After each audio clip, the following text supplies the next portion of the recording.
NEET PG పరీక్షను వాయిదా వేసేందుకు సుప్రీంకోర్టు తిరస్కరించింది. ఈ పరీక్షను వాయిదా వేసి విద్యార్థుల జీవితాలను ప్రమాదంలోకి నెట్టలేమని వ్యాఖ్యానించింది. ఈ తీర్పుతో షెడ్యూల్ ప్రకారం ఆగస్టు 11న ఈ పరీక్ష జరగనుంది. దేశవ్యాప్తంగా 185 నగరాల్లో ఈ నెల 11న కంప్యూటర్ ఆధారిత విధానంలో 2 షిఫ్టుల్లో పరీక్ష నిర్వహించనున్నారు.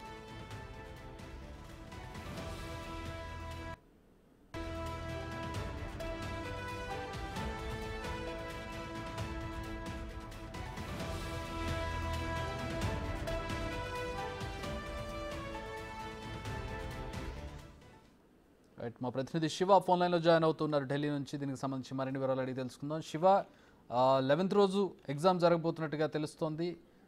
ఎట్లాంటి ఏర్పాట్లు జరుగుతున్నాయి? దీని మీద విద్యార్థుల నుంచి ఎట్లాంటి స్పందన కనబడుతుంది?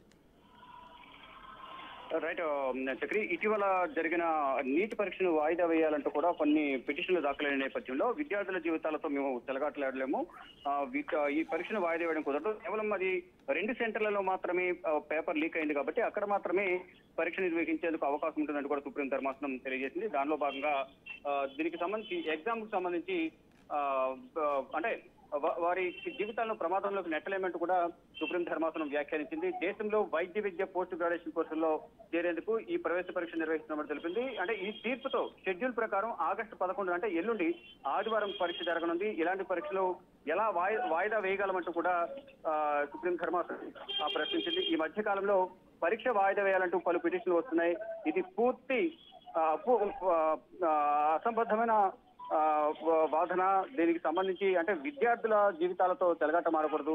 దీనివల్ల ఎక్కడో ఈ పరీక్ష వాయిదా పడడం వల్ల మొత్తం ఎంతమంది అయితే 24 లక్షల మంది ఈ పరీక్ష రాశారు, అందరి జీవితాలు కూడా ప్రశ్నార్థకంగా మారే అవకాశం ఉంది. కాబట్టి పరీక్షలు రద్దు చేయడం అనేది కుదరదు అనేది ప్రధానంగా సుప్రీం ధర్మాసనం తెలియజేసింది. అందువల్ల ఈ పరీక్షను యథావిధిగా గతంలో ఇచ్చిన షెడ్యూల్ ప్రకారం ఆగస్టు 11 అంటే ఆదివారం రోజున పరీక్ష నిర్వహిస్తామంటూ కూడా సుప్రీం ధర్మాసనం తెలియజేసింది. దీనిపై ఎవరైతే విద్యార్థులు దీనిపై దేశవ్యాప్తంగా 185 నగరాల్లో కంప్యూటర్ బేస్డ్ గా 2 షిఫ్టుల్లో ఈ పరీక్ష నిర్వహించేందుకు నిర్ణయించారు. దానిలో భాగంగా యథావిధిగా గతంలో నిర్ణయించినట్లుగానే షెడ్యూల్ ప్రకారమే ఈ ఎగ్జామ్ జరుగుతుందనేది సుప్రీం ధర్మాసనం తెలియజేసింది. దీని పట్ల విద్యార్థులందరూ కూడా హర్షం వ్యక్తం చేస్తున్నారు. అంటే దీంట్లో ఎంతో కష్టపడి చదివి ఎగ్జామ్ రాసిన తర్వాత ఇప్పుడు ఎక్కడో 2-3 చోట్ల పేపర్ లీక్ అయ్యి ఎవరో స్వార్థం వల్ల వారి వల్ల మా జీవితాలతో ఎందుకు ఆటలాడుకుంటారు అంటూ కూడా ఇటు మిగతా విద్యార్థులు అయితే ఒకంత